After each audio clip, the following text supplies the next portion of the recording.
This video will probably contain, it's definitely going to contain spoilers for the original Dexter and most likely for New Blood and Resurrection, just so I can speak unfiltered.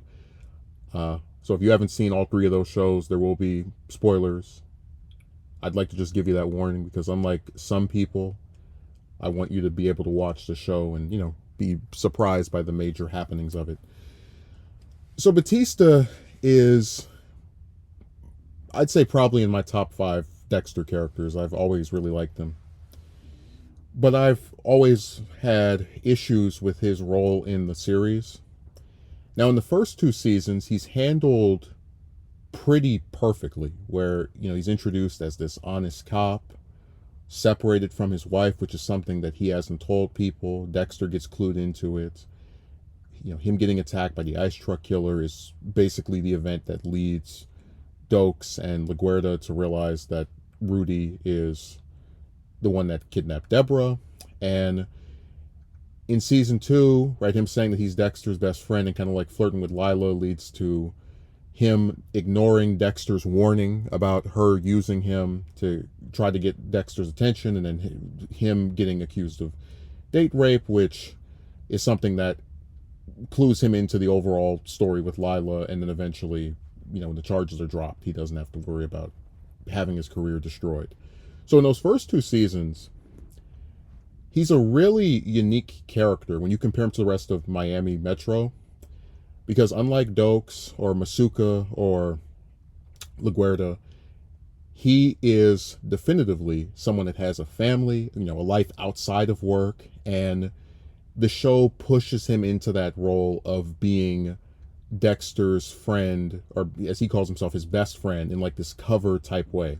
But what starts to happen when you get to season 3 and 4 and 5 and 6 is that you'll have these different major plots, the main plot of a season, and it will have almost nothing to do with him.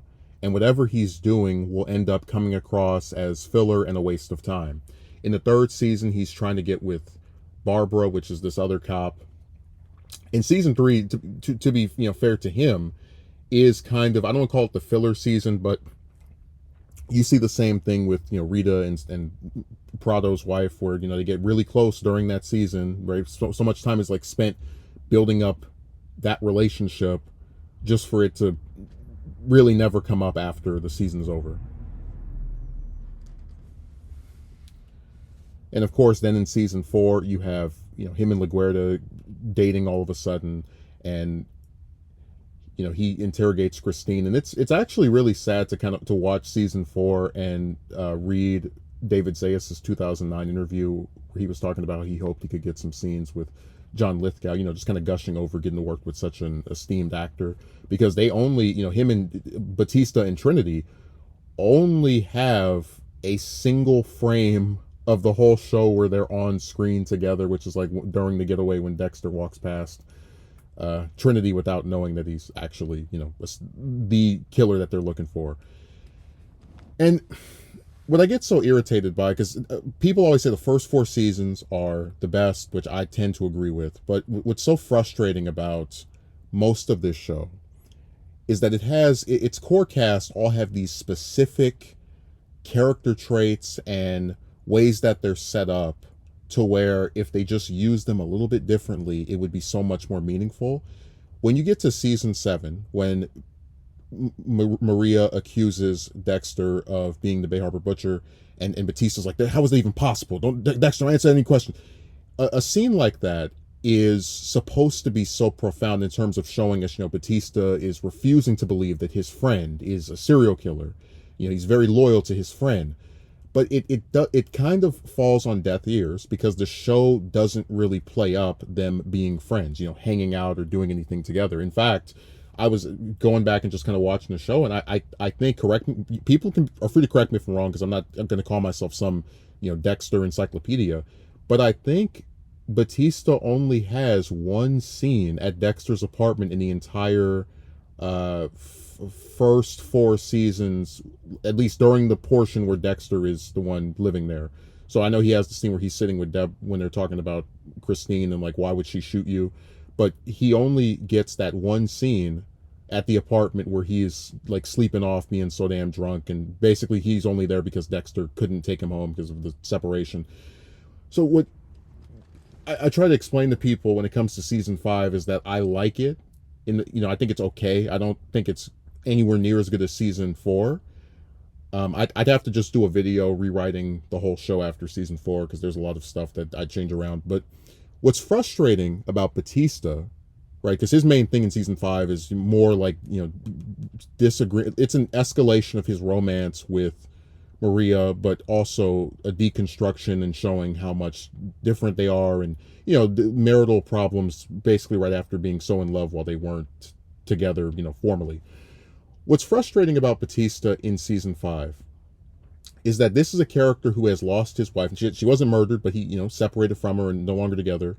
And if anyone's going to have the scenes with Dexter to really show us how the loss of Rita has affected him, you would think it would be him. And that is what's so aggravating, which is that every season there's this opportunity for Dexter and Batista to just have, it doesn't have to be a full episode. It could be a scene or 2 scenes every other episode, every couple of episodes.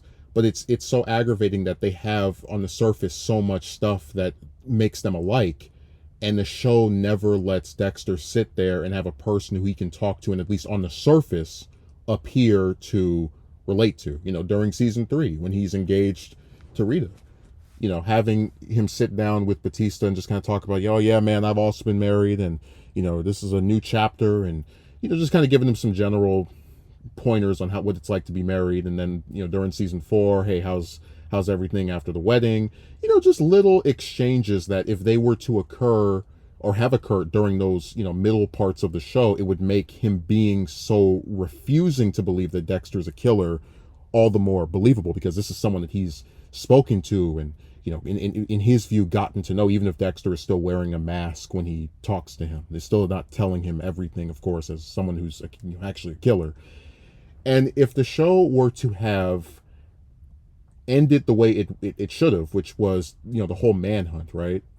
Something that if you're watching season 7 for the first time, it looks like it might end up going that way for season 8, where LaGuardia starts going after him, and just there was the possibility of this being the true ending, and we're done with this. But if the show were to have embraced going down an endgame type path where Dexter is revealed and now he's going to get out of here, it would have been so good for what we're now seeing with Resurrection, or what we saw Resurrection, having Batista just like feel revenge and anger, to have had, him on the run for him, or rather going after him. And honestly, if that ending had played out, it would have given us the arc we just now received during this year, all the way back in 2012 or 2013. And Batista's fate in the original show is certainly something I have no issue with, because like I said, we all like Dexter, right? We all understand how he's, in our minds, we think we know it's not right to kill people, obviously, but we get it, like we understand, we're sympathetic to him. But as some people in my comment section point out, Dexter is the villain, and the protagonist, and majority of them, right? Batista, Deb, people who are actually good people, just following the law and trying to protect regular civilians from other murderers, they should live.